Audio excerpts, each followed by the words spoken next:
Hello, everyone, and welcome to another episode of Between Two Brokers. Today, we've got some shit to shoot with you. Mm-hmm.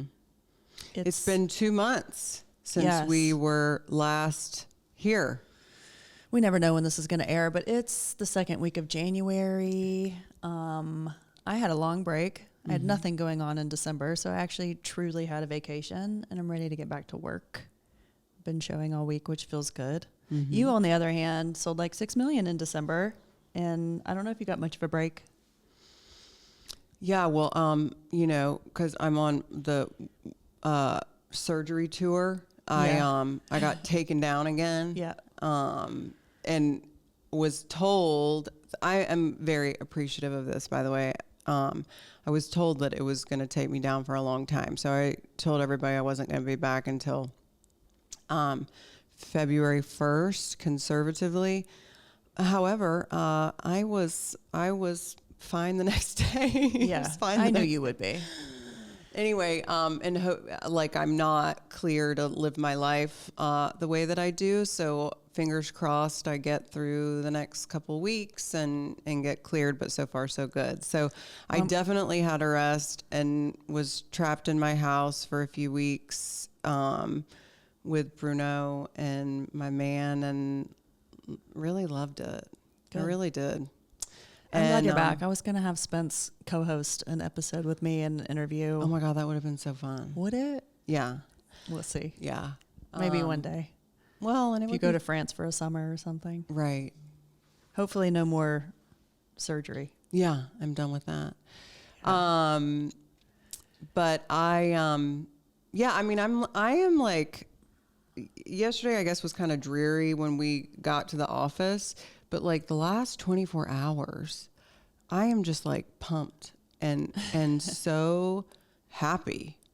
It was probably our meeting with Coach Andy. It started with our meeting with Coach Andy, which first of all, Andy McCarthy is fantastic and has helped our business tremendously. So if I asked him if he was taking clients and he kind of like, side-eyed me. If you're really wonderful and easy to work with and listen, the thing with Andy that's so funny is he just has his formula and he's like, okay, this is what we said last year. This is what, what are these? And he takes us through these exercises and he has his formula, but I don't know what it is. I mean, we just get so much from it. And it's like not anyone else can do it. You know what I mean? It's like he lets us debate for like 10 minutes and then he'll just chime in with a question and we fucking make a decision. I know. It's he's odd. He is highly skilled. And the reason is not just because I love meeting with Coach Andy, and I don't know that I always feel great after all our meetings because sometimes we have to like deal with hard shit after them. But the reason that this last one felt so good, first of all, it's January, it's goal setting time. And that's always fun. I mean, it is. It's just a little bit. But we also reviewed 2024 against 23, 22, right. 20 and 21 or 21 and 20. And we like looked at numbers for how much we've grown. Mm-hmm. And that felt really good. That felt so good. Yeah.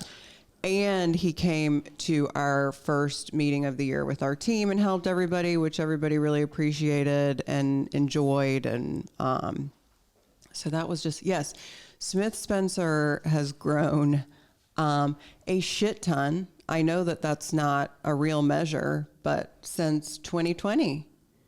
And that's amazing. Yeah. I just had no idea. I mean, we go over the numbers every year, but it's significant. It's not relevant if you're not comparing it to past years.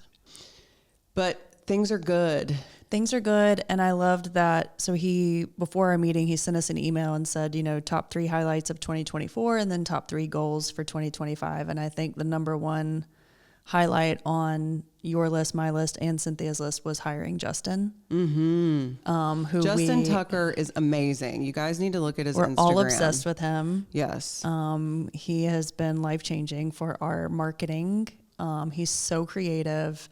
He has like bonded the team. Everyone shows up. they're all supporting each other. They're all filming and being on camera. It's shit Stacy and I don't want to do. So thank you, ladies and gentlemen, because we have another man on the team, Ben. We hired Ben Swindell. The synergy, I just think, has never been like where it is right now. It just feels so good. Yeah, feels so good. Yeah. So yay for us. Like everything, it's fleeting. We'll see how long it lasts. I remember when we were in COVID, and I used to say to you and Cynthia all the time, I would say, everybody's happy when they're making money. Like, this feels good. This is fleeting. This is fleeting. But really, I think that the energy in our office is the best that it's ever been. Yeah, I mean, we just have finally attracted the right group of people. We all love each other. Yeah, it's so good.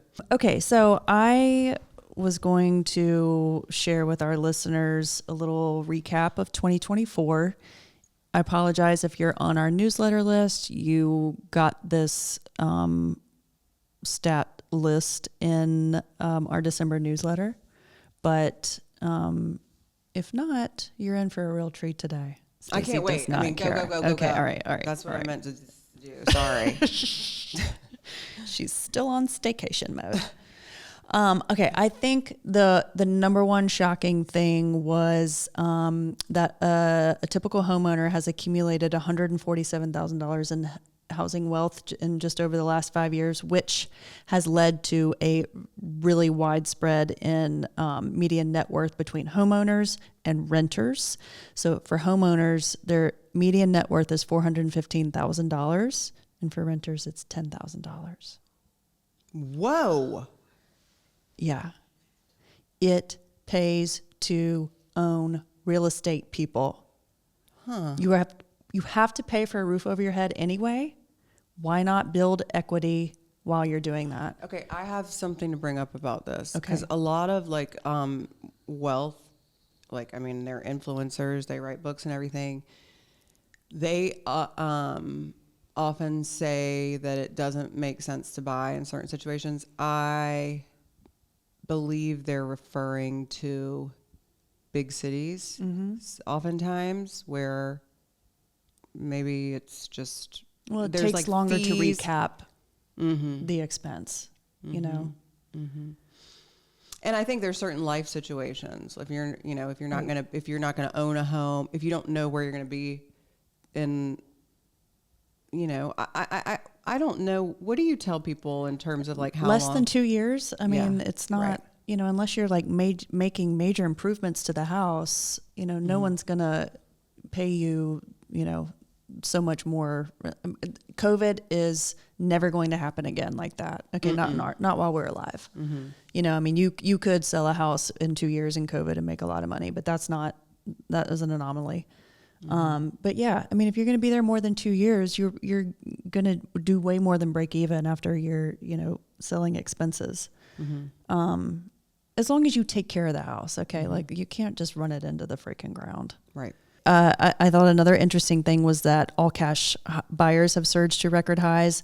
So 26% of homes sold over the past year were cash buyers. 31% of repeat buyers paid all cash for their next house because they're using the equity that they had in a previous purchase, because people have gained so much equity in a short period of time. It allow them to sell and buy with cash. Also, the cash, I have a lot of clients that are very wealthy, but there was a time when they would still get a mortgage because it was so cheap. It made sense to. Yeah, and they're not doing that now. Yeah. Yeah. And, then during COVID, there were so many people moving here from, more expensive cities, and a lot of people from all over California. And, I personally haven't had any of those calls since we're now in mid-January when these fires in California are peaking. And I've talked to a lot of real estate agents that are like, I'm looking for a rental. These people they're just done with California. They don't want to stay and rebuild. They want to get the F out of there. They want to get their kids enrolled in school here. And I'm like questioning, I'm like, why, how did they make that decision? It's like, okay, Charleston was on their like 2 to 5 year plan. But now that this has happened and, they either didn't have insurance or, this is just becoming like an all too reoccurring event for them, that they're done with it. And so I'm hearing from a lot of people that are looking for rentals for these California evacuees. And, I don't know if they're bringing cash or what's going to happen. If I know that a lot of them got dropped from insurance policies with like fire exclusions. Ugh. I know. And so are they even going to be able to sell their land? Right. Does somebody else want to build back there? It's just, it's so tragic. It's like the tragedy of all tragedies. It's very much like the people in North Carolina with the hurricane in the fall that they didn't have flood insurance. How much is that land worth really? It's just, anyway. And then we just finished wrapping an episode with Brian Wells from Coastal Creek Design. And I don't know if this will air before or after that one, but we were talking about multi-generational households, that he's doing a lot of renovations to add on an additional bedroom suite or build an ADU in the back because people are bringing their kids home from college and moving them in with them, or elderly parents are moving back in with people because the cost of housing is so expensive. And so it's really an affordability play. But multi-generational households increased 17% last year. So that, people are just combining incomes to be able to afford to live. And then also single women out buying the men. 24% of the market share was purchased by single women, and the men only 11%. Wow. Isn't that wild? Wow. Yeah, that is. We don't need no stinking men. Obviously, yes, we do. Obviously, I didn't read the last newsletter. Clearly not. I can't stop thinking about all these things. Anyway, all right, keep going. And then the last one, I didn't bring the whole newsletter, but I was just picking out my favorites. The population of Charleston is growing 3 times faster than the national average. Which I feel like we've been hearing for decades now that like 35 people move to Charleston every single day. And I don't know what that number is for other cities, but that number, like, it does surprise me, but it doesn't surprise me. I know that there's, cities in Texas and North Carolina and even in California that are exploding. I'm like, where are the people leaving? What cities are the populations being, cut drastically?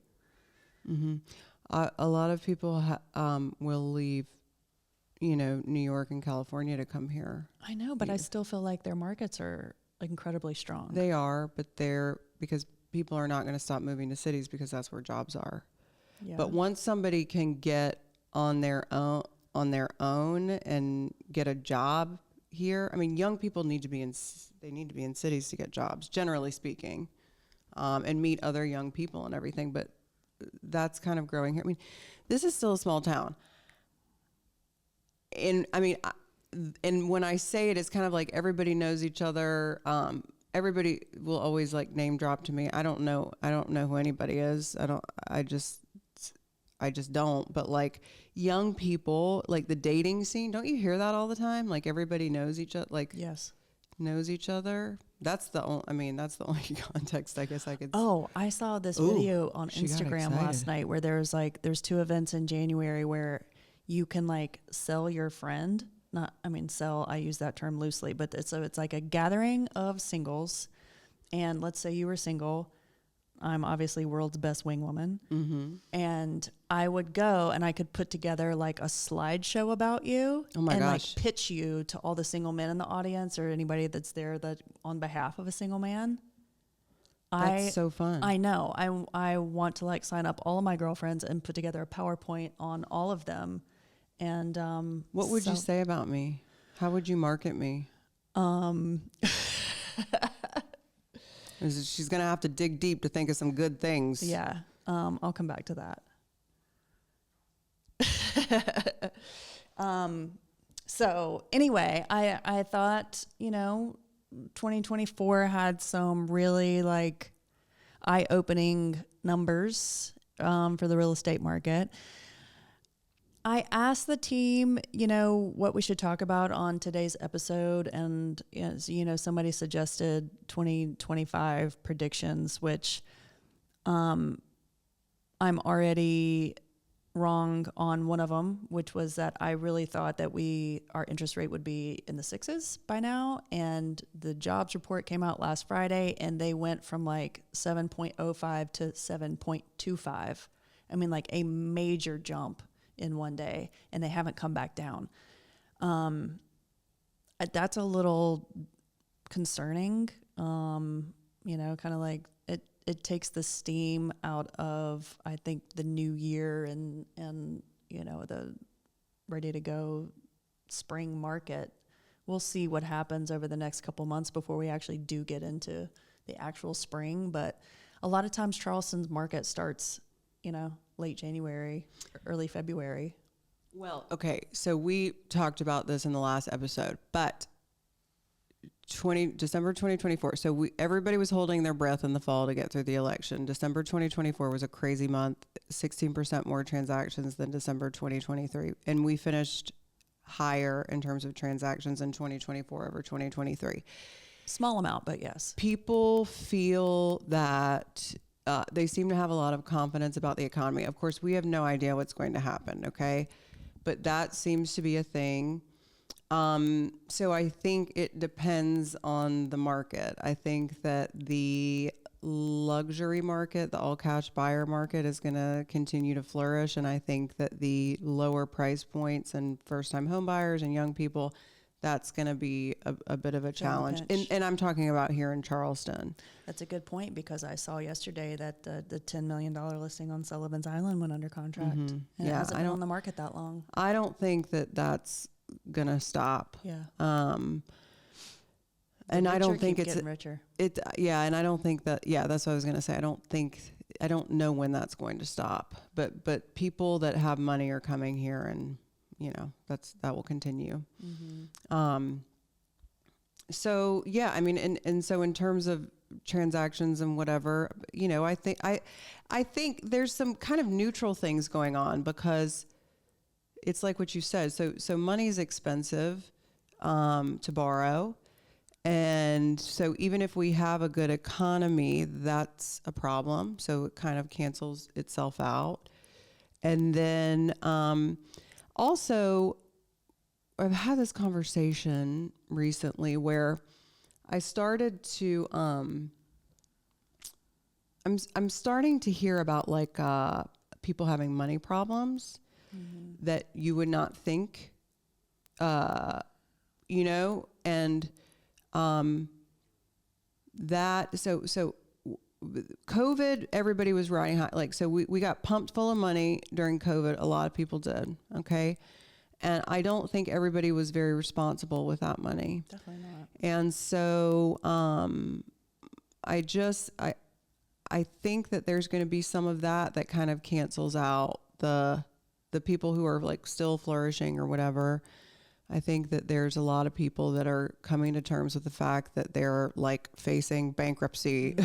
I was actually having this conversation with your neighbor the other day about how I'm a little concerned about, don't read too much into this, but I find it really odd that in 1920 we had this flu outbreak that killed half the population, and then in 2020 a repeat. 2028, 29 was leading up to the Great Depression and the stock market crash. And are we poised for a big economic shift later this decade, because everyone is so over leveraged? Once you get used to having money, it's really hard to pull back when you don't have money. And I think people, and maybe social media is part of this to blame, but the keeping up with the Joneses is like in full effect more than ever before. And I think that people are going to keep leveraging themselves until the bottom falls out.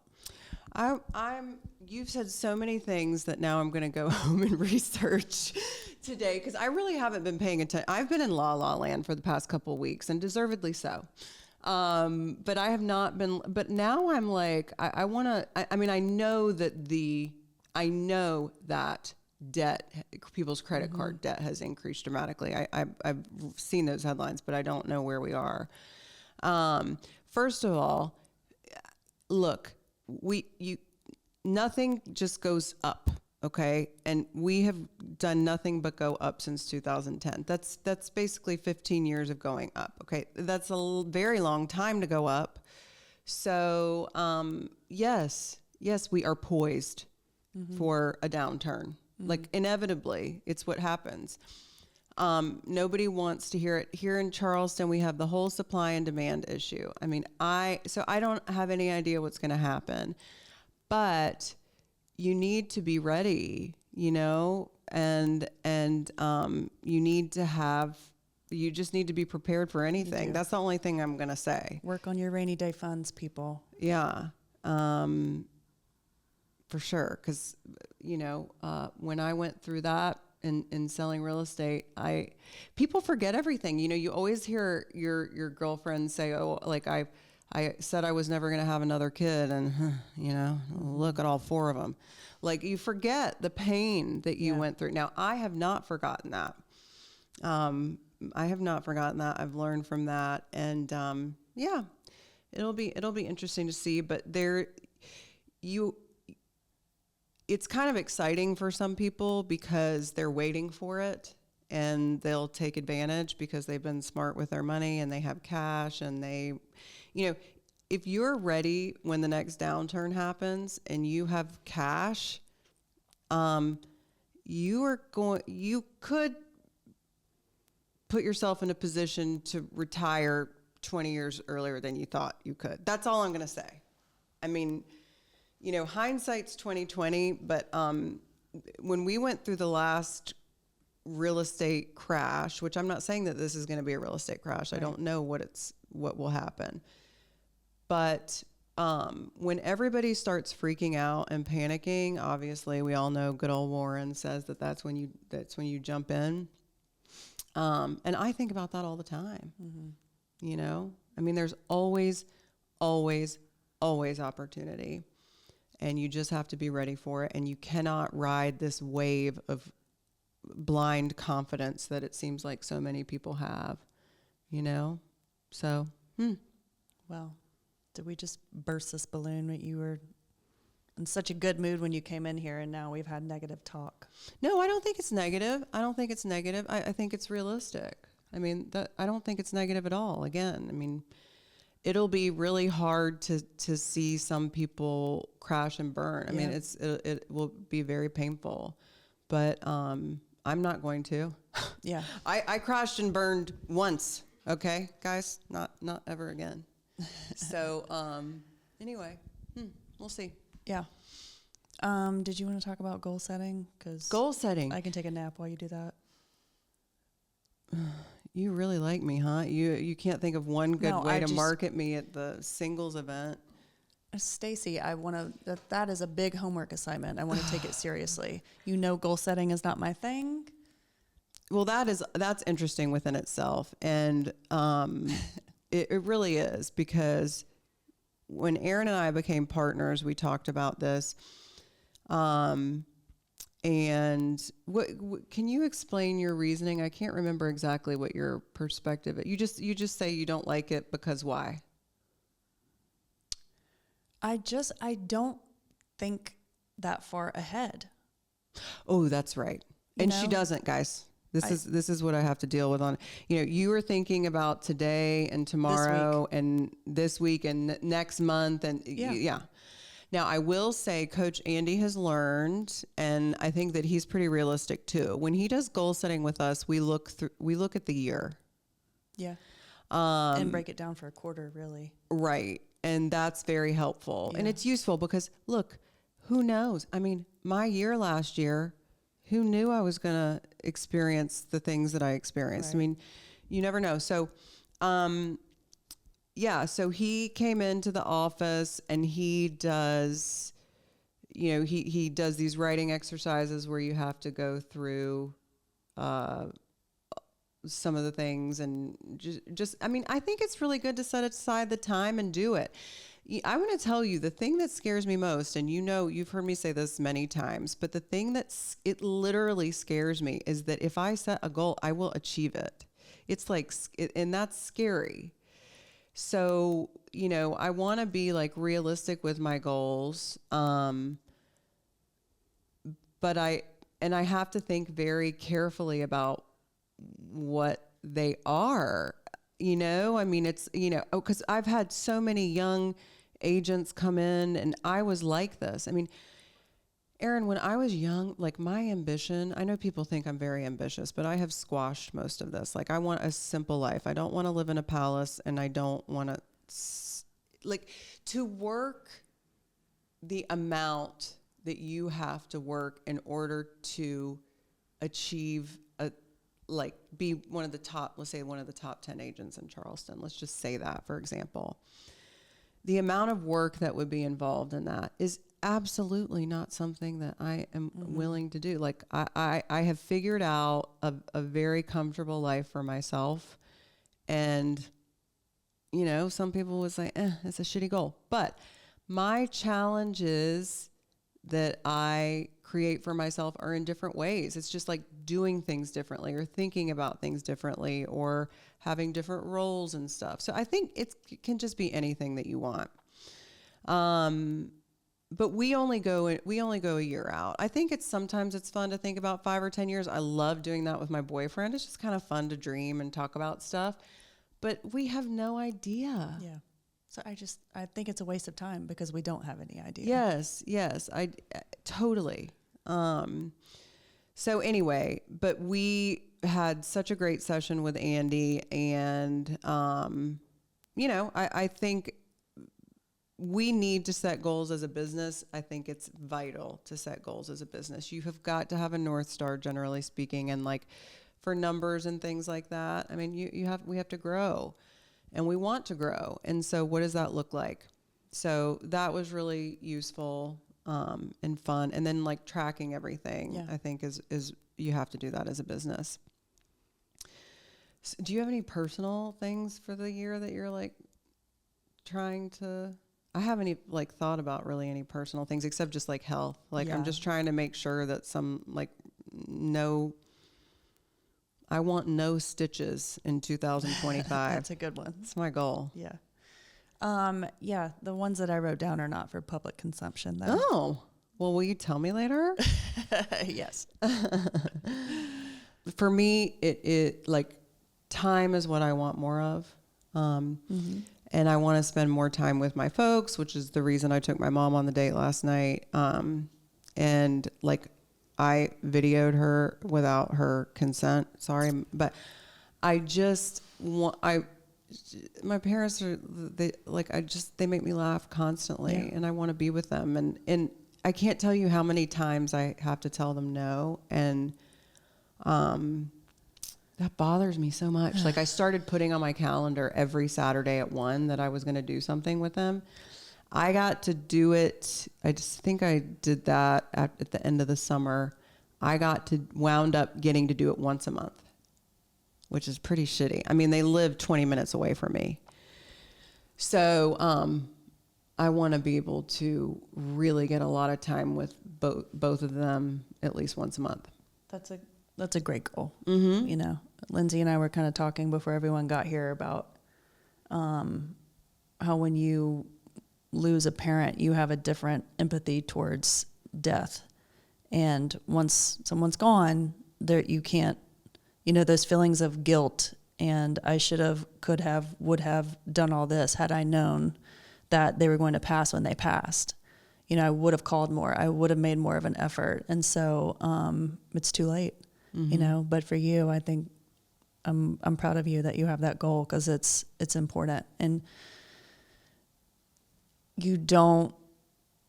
I know that grief can like blur reality, but I think of like what a more beautiful story dying would be for anyone if you didn't have the guilt of I would have done things differently, Would you have done things differently? Yeah, I definitely. Erin, what? We need to hang out.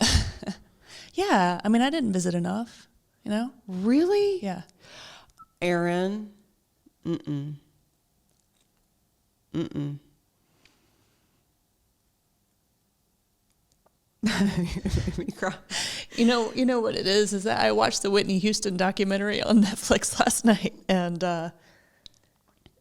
it just like stirred up a bunch of shit in me about people dying, So, I'm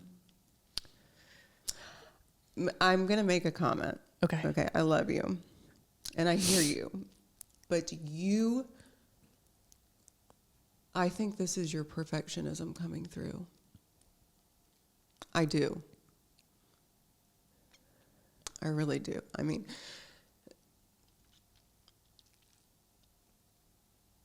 you forget that. You forget what everything was like a year ago. Yeah. And that's not being fair to yourself. This is you, to me, just, of course you want to be your best and the best and the best and the best. That your parents want you. That's all, like literally your parents, that's all they want. But,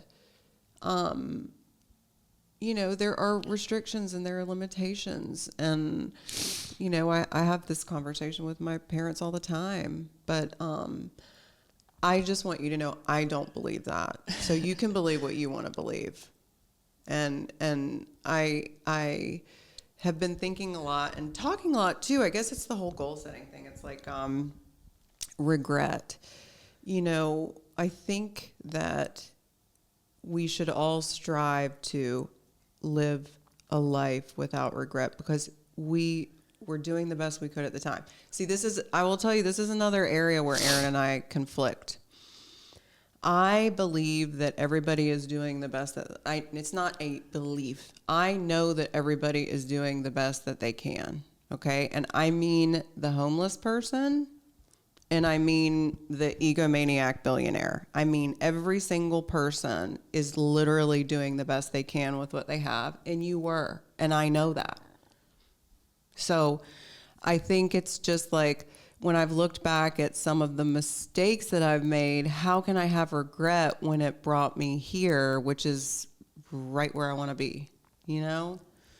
And I mean, everything's a teaching moment. You know, I do feel like my dad's passing has taught me how I want to treat people differently. And Spence is always, I've never really lost anyone super close to me before I lost my dad. But I remember when we lost my first dog, Jack, Spence telling me, I was like, oh, I wish I spent more time, blah, blah, blah. You do this whole thing. And he's like, Jack was in your life so that you can learn how to love your next dog even better. Exactly. It's like, what are you going to do with it? Yeah. And I've heard this thing yesterday that I just loved. This woman, which, if you're going to take inspiration from anyone, it should absolutely be a Holocaust survivor because come on. So, Edith Eger, I think her name was, famous psychologist, maybe psychiatrist. She is the most like reasonable sage about how to, I am always teaching how to train your mind, how to think. Like how, you have to reshape how you think about things. And this is a good example. But she, says when she doesn't believe in problems, there's only challenges. You have to come to terms with certain things. And when you accept them, then you get to make choices. And you are going to make different choices because of this. Yeah. And it will make you do things differently and better. Yeah. Because that's who you are. And that's part of it. And that would make my dad proud, like, what are you learning from this? Of course. Of course. I just wish everybody could just be more like accepting of one another and of themselves. Just be gentle on yourself, Thank you guys so much for tuning in. Don't forget to rate, review, and subscribe. And this is probably the first time we're ending on kind of like a somber note. Yeah. But Erin's got houses to sell. We'll see you next time.